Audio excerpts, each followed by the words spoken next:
In the Outer Rim's smuggler havens, amidst pirates and bounty hunters, there exists an unspoken rule carved into bar walls, scrawled across backroom contracts, and whispered between mercs at shady ports. Humans are off limits. We don't harm them. No one really knew where the rule came from, but even the cruelest warlords and coldest assassins obeyed it. Not because of respect, but because of fear. Captain Jarl Vex of the Gorthak Syndicate was not a man of fear.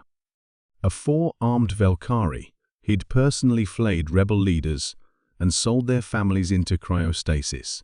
When a Terran freighter accidentally wandered into Syndicate space, his lieutenants hesitated.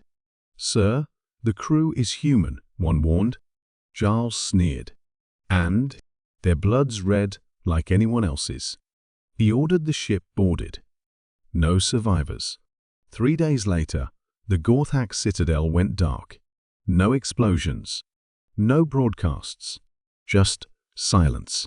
By the time patrols arrived, they found only ruins, entire stations gutted from the inside.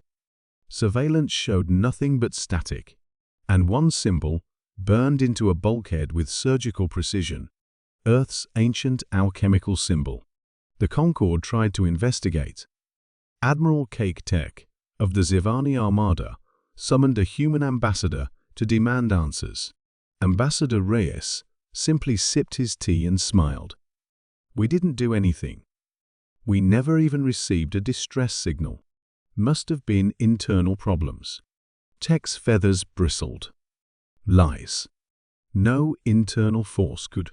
Reyes leaned in, his voice soft, almost sorrowful. "Admiral, have you ever wondered why no one touches us anymore? Why even the Gruthik queens who eat their enemies' bones leave Earth untouched? It's not because we're strong. It's because we were nice. Once." He stood to leave. "The last ones who made us not nice don't speak anymore. Or breathe." The stories began to spread. A mercenary crew who kidnapped a human diplomat vanished without a trace, their ship found floating, untouched, every crew member missing.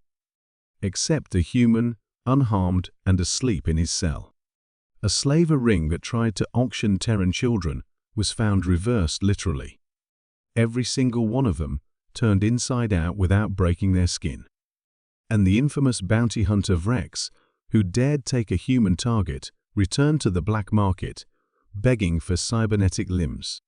He told no one what he'd seen, only that it looked human and wasn't. In the city station of Requiem Spire, a young alien thief named Tali was dared by her gang to mug a human trader. "Just one wallet," they urged. "He won't even know." Tali followed the man, old, slow, harmless looking.